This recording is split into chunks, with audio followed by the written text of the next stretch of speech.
गुड्डो। करमों की गुड्डो दिनों में जवान हुई, रंग रूप भी खूब निकाला।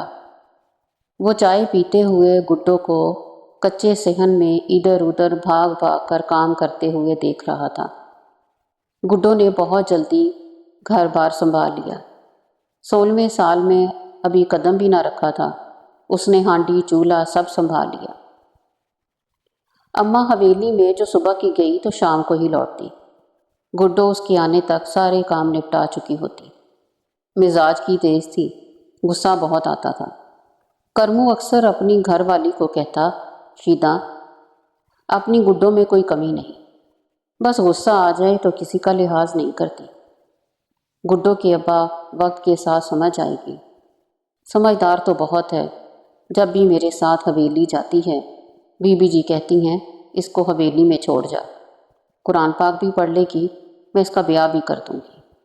शीदा लहसुन छीलते हुए बोली, ना गुड्डो को तू हवेली ना ले जाया कर। शीदा, हमारी बेटी की उठान गांव में सब लड़कियों से जुदा है, मेरा दिल नहीं मानता तो इसको घर से ना निकलने दिया कर। मैं तो देख रहा हूँ कोई अच्छा रिश्ता मिले तो इसको इसके घर का करूँ। करमू ने सामने आती गुड्डो को देखकर अपना इरादा और खदशा जाहिर किया। शीदा सुबह से हवेली गई हुई थी। गुड्डो ने सारे काम निपटाने में बड़ी फुर्ती दिखाई। आज उसने अपनी सहेली सज्जो के साथ उसके अब्बा को खेतों में रोटी देने जाना था। दोनों बचपन की सहेलियां थीं, ज़रा सी फुर्सत मिलती तो एक दूसरे की तरफ चली जाती। उनका प्रोग्राम था रोटी पहुंचाकर वापसी पे ट्यूबवेल के पास जाकर बैठेंगे। सज्जो खाने का डिब्बा लिए आई तो गुड्डो ने जल्दी से दरवाजे को ताला चढ़ाया, खेतों की तरफ चल दी। आज करमू भी वहीं था। दोनों खाना खाने लगे तो गुड्डो और सज्जो आम के दरख्त के पास बैठकर बातें करने लगी। सज्जो का मंगेतर शहर से आने वाला था। सज्जो ने उसके लिए सफ़ेद कुर्ते पर कढ़ाई करने का सोचा था, मगर वक्त कम था। उसने गुड्डो से कहा, तुम मेरी मदद करवाओ तो काम बर वक्त हो सकता है। चलो रोज़ शाम को मेरी तरफ आ जाया करो, बातों के साथ साथ कढ़ाई करेंगे। गुड्डो ने शर्त पर हामी भरी कि तुम भी मेरे साथ तकियों के गुलाफ तैयार करने में मदद करोगी। सज्जो और गुड्डो के घर के दरमियान मासी रज्जो का तंदूर था। तंदूर के साथ गली थी जो सीधी हवेली की तरफ जाती।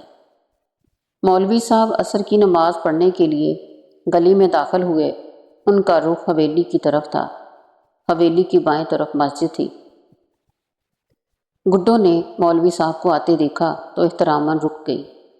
वो जैसे ही तंदूर के पास से गुजरे, गुड्डो भागती हुई गली के पहले घर में दाखिल हुई। सज्जो नाराज़गी से बोली, इतनी देर लगा के आई हो, इससे तो अच्छा था तुम ना आती। सज्जो अब्बा सोया हुआ था, उसके जागने का इंतज़ार कर रही थी। आज सुबह से ही उसकी तबीयत ख़राब है। दवाई लेकर सोया तो बहुत देर तक सोया रहा। तुम नाराज़ ना हो, आज आधा काम ख़त्म करके ही जाऊंगी। गुड्डो ने अपनी प्यारी सहेली को मनाते हुए कहा। वो दोनों तेज़ी से हाथ चला रही थी। टांके से टांका निकालती गुड्डो अब देर हो जाने पर फिक्रमंद भी हो रही थी, क्योंकि उसे आए हुए कई घंटे हो गए थे। सज्जो की हर बात का वो हूँ हाँ में जवाब दे रही थी। आखिरी टांका पक्का करते ही वो उठ खड़ी हुई।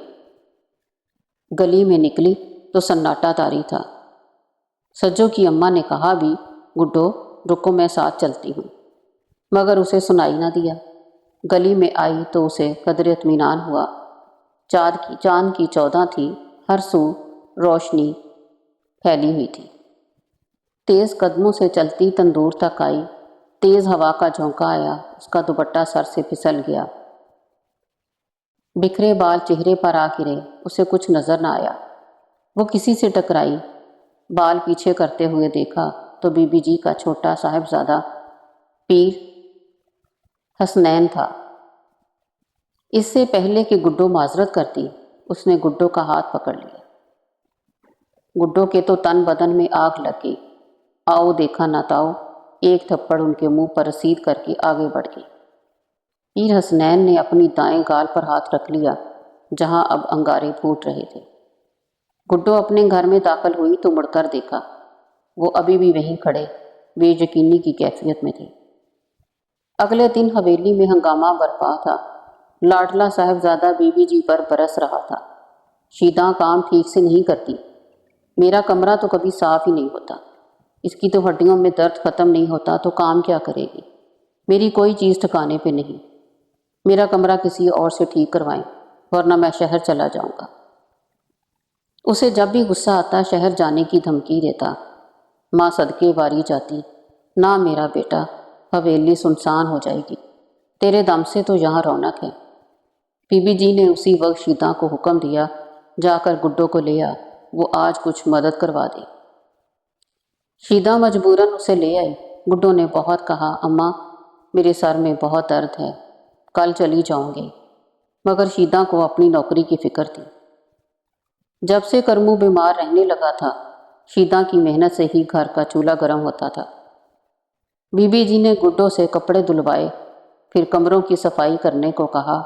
رات کے واقعہ سے گڈو سو نہ پائی تھی، اس کی طبیعت اچھی نہ تھی، وہ غیر حاضر دماغی سے کام میں لگی ہوئی تھی۔ شاداں نے اسے اپنے ساتھ دوپہر کا کھانا کھانے کو کہا تو اس نے انکار کر دیا۔ مجھے بھوک نہیں اماں۔ شیداں کھانا کھا کر ذرا سستانے کو لیٹ گئی۔ بی بی جی نے گڈو سے کہا، پہلے میرے لال کا کمرہ ٹھیک کر دو، اچھے سے کرنا، اسے کوئی شکایت نہ ہو، جانے کیوں کل سے آل بکولا ہوا ہے۔ گڈو خاموشی سے اٹھی اور کمرے کی جھاڑ پونچھ کرنے لگی۔ کمرے کی ہر چیز صاف ستھری اپنے ٹھکانے پر تھی، بس بیڈ کی چادر سلوٹ زدہ تھی، آدھی چادر کارپیٹ پر پڑی ہوئی تھی اور سائڈ ٹیبل پر ہاتھ جلے سگریٹ سے بھرا ایشٹری تھی۔ گڈو نے چادر دونوں ہاتھوں میں پکڑ کر جھاڑی، اتنے میں دروازہ بند ہونے کی آواز آئی۔ پیچھے مڑ کر دیکھا تو گڈو پیلی پڑ گئی۔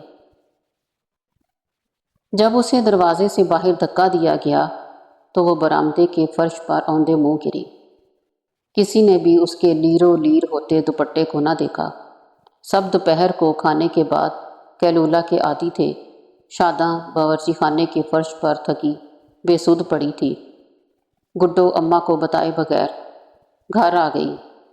اسے بڑی ذات پر اٹھایا ہاتھ بہت مہنگا پڑا تھا۔